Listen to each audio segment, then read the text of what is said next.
could be that real shalom is eminent. If you're really pursuing true shalom, that itself is eminent. That's the pathway of truth. That's the pathway to God. Go there. I mean, there's lots of Gedolim who never came here. So I mean, Yes, and they have good to- reasons. to, Whatever. to make Eretz Yisrael part of your consciousness. Nodel HaShavua Elokeinu al shemchat l'avotenu Eretz Chemda Tova Urechava. We have to be appreciative of the great and beautiful and blessed land that HaKadosh Baruch Hu has given us. Shalom Uvracha. We'd like to study this evening certain ideas based on the Parshat of this week, Parshat Shlach. One of the main themes of Parshat Shlach deals with the Holy Land that we're privileged to live in. And there's no greater place in the world to study than in Eretz Yisrael.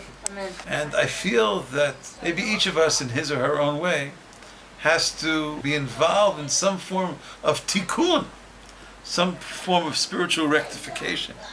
As is well known, a group of representatives of Am Yisrael travels to the Holy Land, and the overwhelming majority of them come back with a sad, disparaging report about the nature of Eretz Yisrael.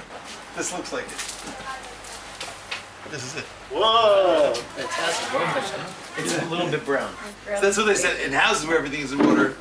So I mean, if you can't find it, let's say it's supposed to be in the second shelf. It's not in the second shelf. It's probably Lots. but in some houses, it's not in the second shelf. The fourth shelf. Maybe it's in the refrigerator. Maybe it's in the who knows where it is. Maybe it's in the washing machine. There's a vast literature. Kulam anashim, Rashei b'nei Yisrael. We're not just talking about simpletons. How is it that such great people can err in such a great way?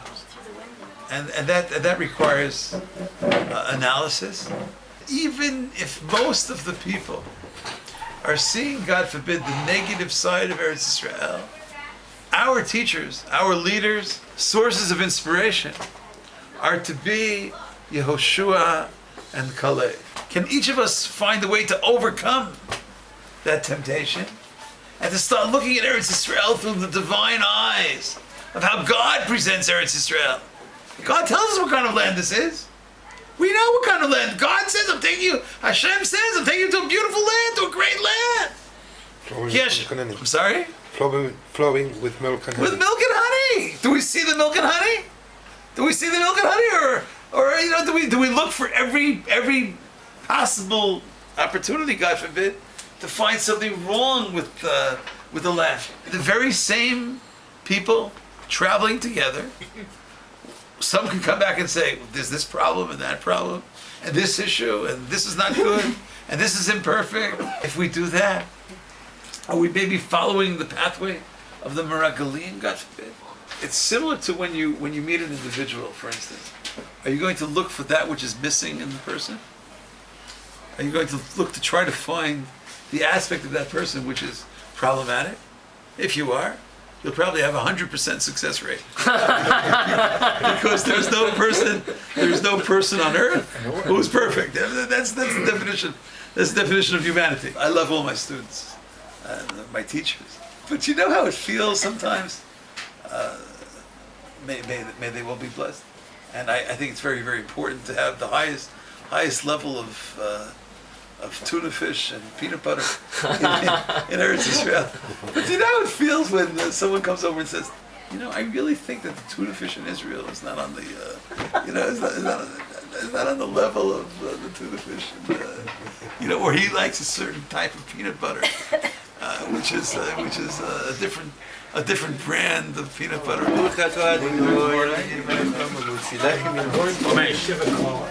You're focusing in. You're using your spiritual zoom lens on the microscopic problem that you were able to pick up. I told him to restudy the section in the 8th chapter of Deuteronomy, where Hashem speaks about Eretz Yisrael with such beautiful words. You will lack nothing in Eretz Yisrael. Lo techsar kol ba.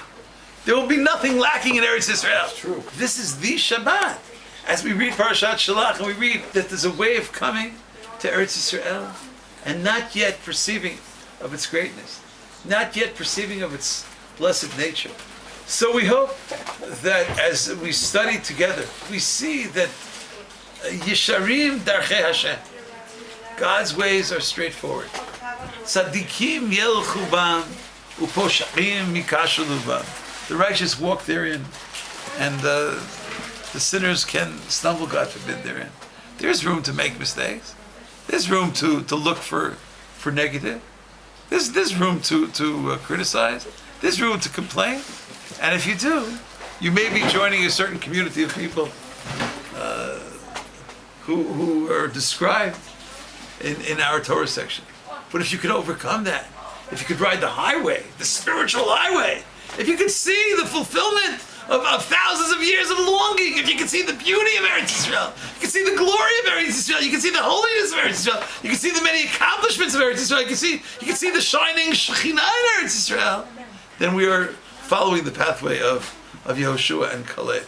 And if not only ourselves, but those of us who go and travel elsewhere, those of us who report about Eretz Yisrael, the positive reports about the encouraging story of Eretz Yisrael, then maybe indeed we have learned the message of Parshat Shlach. When Henny and I came on Aliyah, Baruch Hashem, many years ago, so we noticed, at least initially, this was a problem, that was a problem. And I remember there was a great person, I think it was the first year we were here, they said, if you're the one who sees it, then maybe God is showing it to you to perfect it. Maybe you're supposed to be the messenger. Karaina de igarta, ihu lehevei parvanka. You're the one to carry it out. You see something that's maybe missing. I'm not saying it says the Torah, nothing's missing. You see something which needs improvement? Wonderful. We hereby appoint you. We hereby appoint you to improve. Do your best to perfect it, to elevate it, to bring the blessed nature of Eretz Yisrael to all of Am Yisrael and to the entire world. Thank you so much for listening. Is there an understanding of this Gaza situation? I mean, this begs the question this week. I've tried so long. I've tried so long not to speak about political topics. I'm the wrong person to ask. But I can just tell you as a general approach, I think all the people that have criticism, sometimes the approach in our literature is Al tadin et chavercha ad shetagia lemkamo. All the people who have such a clear understanding of what they would do, what could have been done, should have been done. Maybe if they were in charge, would they have been doing better? But my general reaction of seeing how so many things can be distorted in the worldview is I turn to our prophets to see the words of God. In the 5th chapter of Isaiah, he has a section there about Hoi ha'omrim lara tov v'latov ra.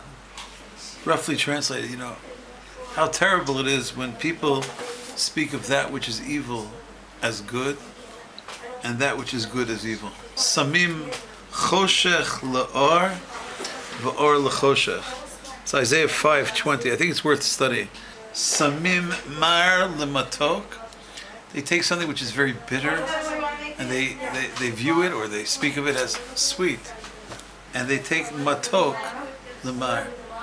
So I feel that there's a distortion of presentation, and I pray to God in the sincerest way that I know how to pray, that ultimately the real truth, the real values will be clarified to the whole world, and they will see the beauty and the inner light of the goodness, of the light, of the sweetness of a nation who lives and breathes in its very core the ultimate levels of peace and love for all of humanity, and how sad it is to see how it's so misrepresented in so many different places.